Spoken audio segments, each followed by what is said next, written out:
The complete works of Swami Vivekananda, Cosmology, Part 3. What are organs made of? We see that the instruments, eyes, nose, and ears, are made of gross materials. The organs are also made of matter, just as the body is composed of gross materials and manufactures prana into different gross forces. So the organs are composed of the fine elements, Aksh, Vayu, Tejas, etc. And they manufacture prana into the finer forces of perception. The organs, the prana functions, the mind and the buddhi combined are called the finer body of man, the linga or the suksham sharira. The linga sharira has a real form because everything material must have a form. The mind is called the manas, the chit in vrittis or vibrating, the unsettled state. If you throw a stone in a lake, first there will be vibration and then resistance. For a moment the water will vibrate and then it will react on the stone. So when any impression comes on the chitta, it first vibrates a little. That is called the manas. The mind carries the impression further in and presents it to the determinative faculty, buddhi, which reacts. Behind buddhi is ahamkara, egoism, the self-consciousness which says, I am. Behind ahamkara is mahat, intelligence, the highest form of nature's existence. Each one is the effect of the succeeding one. In the case of the lake, every blow that comes into it from the external world, while in the case of the mind, the blow may come either from the external or the internal world. Behind the intelligence is the self of man, the Purusha, the Atman, the pure, the perfect, who alone is the seer and for whom is all this change. Man looks on all these changes. He himself is never impure. But through what the Vedantists call adasya, by reflection, by implication, he seems to be impure. It is like the appearance of a crystal when a red or a blue flower is brought before it. The color is reflected on it, and the crystal itself is pure.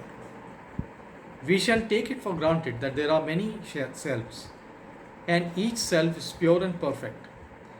Various kinds of gross and fine matter superimpose themselves on the self and make it multicolored.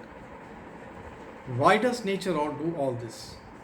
Nature is undergoing all these changes for the development of the soul. All this creation is for the benefit of the soul, so that it may be free.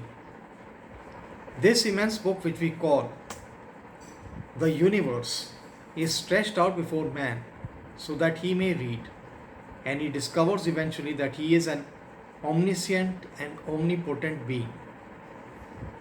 I must here tell you that some of our best psychologists do not believe in God in the sense in which you believe in Him. The father of our psychology, Kapila, denies the existence of God. His idea is that a personal God is quite unnecessary. Nature itself is sufficient to work out the whole of creation.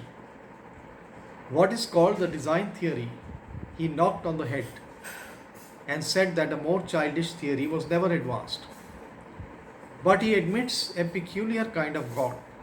He says, we are all struggling to get free, and when we become free, we can, as it were, melt away into nature, only to become at the beginning of the next cycle and be its ruler.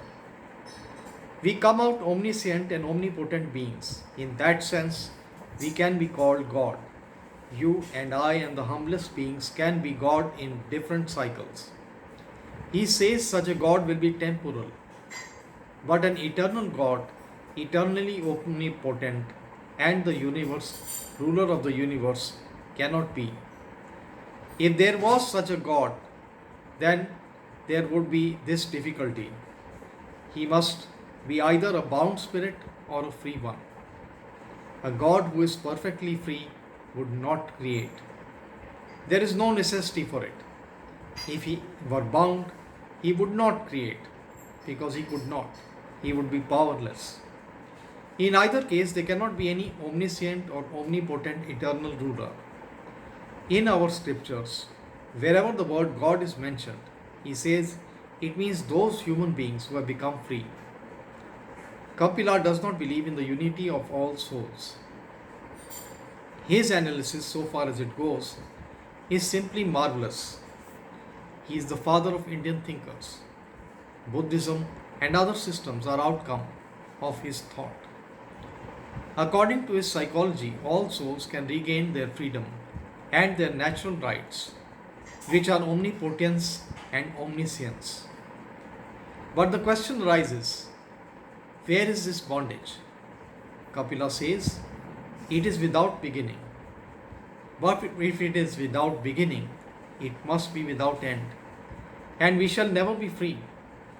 He says that though bondage is without beginning, it is not that constant uniform character as the soul is. In other words, nature, the cause of the bondage, is without beginning and end, but not in the same sense as soul. Because nature has no individuality. It is like a river which gets a fresh body of water every moment.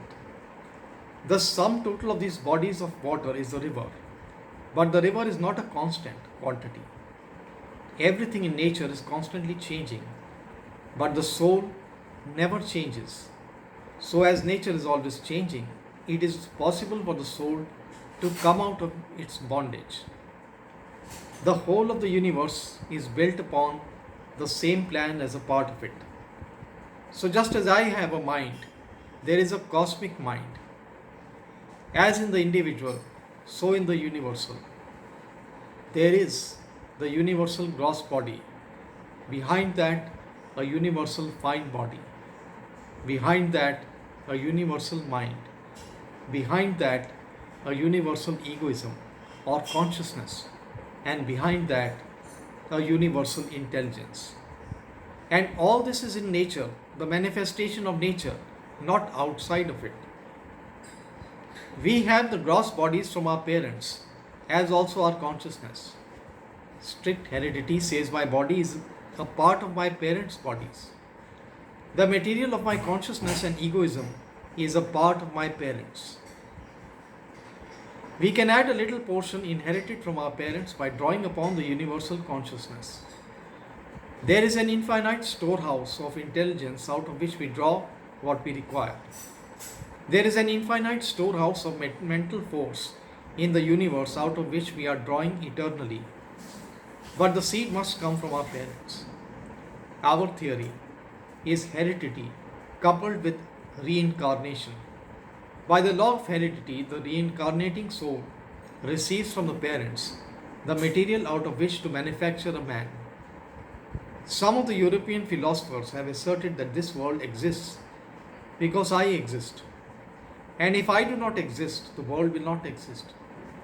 Sometimes it is stated thus: if all the people in the world were to die, and there were no more human beings and no animals with the powers of perception and intelligence, all these manifestations would disappear.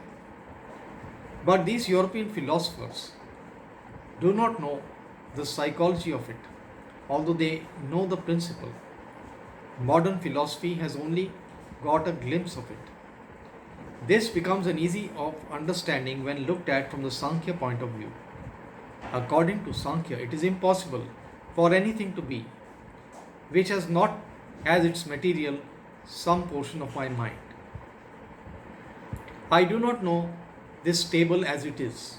An impression from it comes to the eyes, then to the indriya, and then to the mind, and the mind reacts.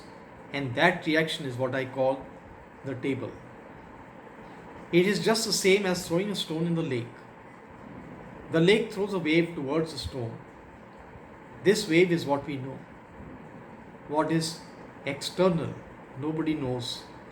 When I try to know it, it has become that material which I furnish. I will, with my own mind, have furnished the material for my eyes. There is something which is outside, which is only the occasion, the suggestion, and upon that suggestion I project my mind and it takes the form that I see. How do we all see the same things? Because we all have similar parts of the cosmic mind. Those who have like minds will see like things, and those who have not will not see alike.